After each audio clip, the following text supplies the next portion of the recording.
జనగాం జిల్లా పాలకుర్తి నుంచి వస్తున్నారు. ఏ విధంగా ఉంది కాంగ్రెస్ పరిపాలన? వాళ్ళు మాట ఇచ్చి మోసం చేసేవాళ్ళు.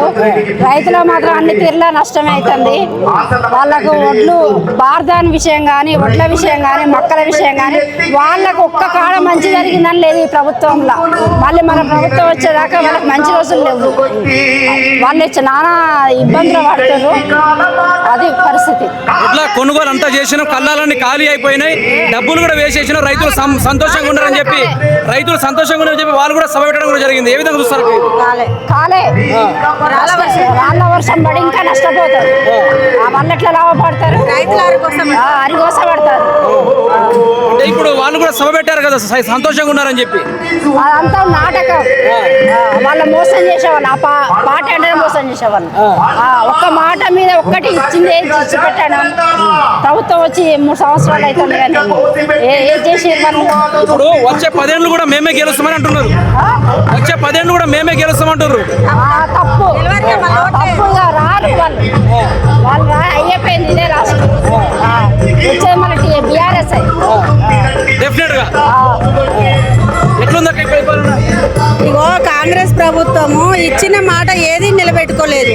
కాకపోతే ఏంటంటే ఇప్పుడైతే రైతులకు వర్షాలు పడి బారదాన్ని అందక, మక్కలు కొనక, వడ్లు కొనక అరికోస పడతారు. ఎండల వానల వాళ్ళకు అసలు ఏం అర్థమైతలే. ఏసీల కింద కూర్చొని రేవంత్ రెడ్డి ఒక రైతు బిడ్డనే, కానీ రైతు బిడ్డలాగా ప్రవర్తిస్తలేడు. ఆయన మాత్రము ఈ వడ్ల కొనుగోలు విషయంలో కానీ, మక్కల విషయంలో కానీ ప్రతి ఒక్కటి అందరిని అరికోస పెట్టాలి. ఈ మహిళలకు 2500 అన్ని బోగర్ మాటలు మాట్లాడిండు. ఒక్క మాట కూడా కరెక్ట్ లేదు. కాబట్టి ఇప్పుడు మంచితనంగా ఇప్పుడైనా మంచి మార్గంగా నడిచి ఇప్పటికైనా కొంచెము ప్రజలను గమనించి అతను కొద్దిగా ఆలోచిస్తే బాగుంటుందని మా కోరిక. మా ఎమ్మెల్యే అసలు ఉన్నదో లేదో దొరుకుతలేదు. చనిపోయిన కాడ కానీ మంచి దగ్గర లేదు, చెడు దగ్గర లేదు. అసలు అత్తా కోడలు ఎక్కడ అవపడతలేరు. దయాకర్రావు మాత్రం ఎక్కడ చూసినా ఒక పిట్టలాగా వాళ్తాండు. ఇక ఆ ఉరకత్తాండు. ఏది సావైనా బతుకైనా మంచి అయినా చెడైనా. మొన్న రైతులు అన్ని బాధపడతాంటే వచ్చి అందరినీ పరామర్శించుతాను. ఈమె అసలు ఎక్కడుందో కూడా అడ్రస్సే లేదు ఇప్పటి వరకు. అయితే పాలకుర్తిలో ఉందా లేదా కూడా అర్థమైతలేదు. ప్రజలైతే చాలా బాధపడతారు. ఎందుకన్నా గెలిపించుకుంటే ఈ మాటలన్నీ నమ్మి ఇప్పుడు మోసపోయినాం అనేదే వాళ్ళ ఆలోచన జనాంది. టీఆర్ఎస్ వస్తుంది కానీ కాంగ్రెస్ అయితే నామరూపం ఉండదు. మళ్ళీ వేసే వాళ్ళు కూడా ఉండదు. ముసలోళ్ళకు పింఛన్లు వేస్తామన్నారు. వాళ్ళు ప్రతిరోజు తిడుతూనే ఉన్నారు మేము ఎందుకన్నా మోసపోయినామని. ఒక్కరోజు కాకుండా ఒక్కరోజు కూడా వాళ్ళు స్పందించట్లేదు. కాంగ్రెస్ అయితే ఇక వచ్చినా రాదుగా, మళ్ళీ మాత్రం రాదుగా. రాదంటే రాసి పెట్టుకోమని చెప్పాలి రేవంత్ రెడ్డికి. ఈరోజు రైతు సంబరాలను ఒకవైపు, రైతుల కష్టాలపైన ఒకవైపు మీరే చూస్తున్నారు. అక్కడ సంబరాలు జరుపుకుంటున్నారు కదా, ఎవరైనా ఉన్నారు అక్కడ రైతులు?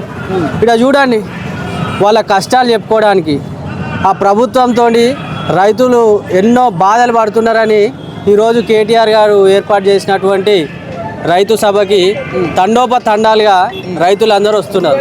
ఎందుకంటే ఆనాడు కేసీఆర్ గారు ప్రతి ఒక్క రైతు వడ్ల గింజని ఆపకుండా తీసుకున్న వెంటనే వాళ్ళకి బార్దాని కానీ పరదలు కానీ ఒకవేళ వర్షాల వల్ల, అకాల వర్షాల వల్ల పంట నష్టం జరిగితే తడిసి ముద్దైన మొలకలు వచ్చినా కూడా తీసుకొని రైతులను ఆదుకున్నాడు.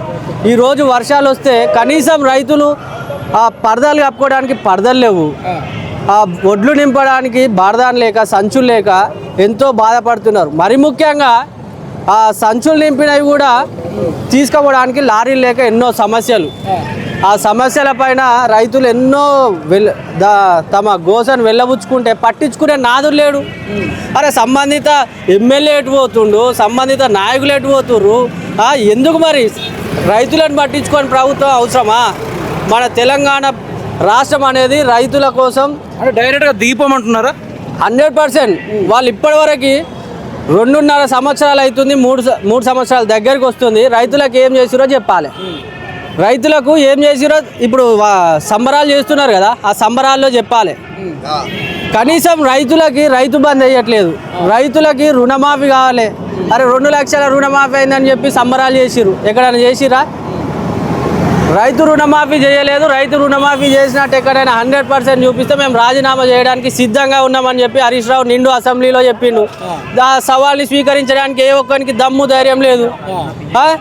ఈరోజు ఏం చేస్తున్నారు? ఆ ప్రభుత్వం ఉన్నట్ట లేనట్ట రైతుల కోసం పట్టించుకొని ప్రభుత్వం మనకు అవసరం లేదని చెప్పి ప్రజలు నిస్వార్థంగా మనం మొన్న సర్పంచ్ ఎలక్షన్లో చూసుకున్నాం. ప్రభుత్వంలో ఉన్నటువంటి కాంగ్రెస్ ప్రభుత్వం చిత్తుగా ఓడిపోయింది.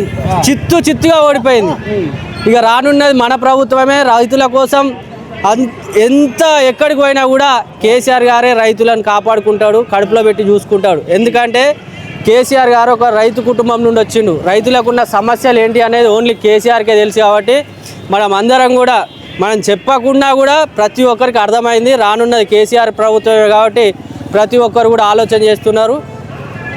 ఈ కార్యక్రమాన్ని ఆర్జీవీ టీవీ కూడా చాలా మంచిగా ప్రజలలోకి తీసుకుపోతున్నారు. ప్రజా సమస్యలపైన మీరు ఈ విధంగానే పోరాడాలని మనస్ఫూర్తిగా కోరుకుంటూ ముగించుకుంటారు. జై తెలంగాణ.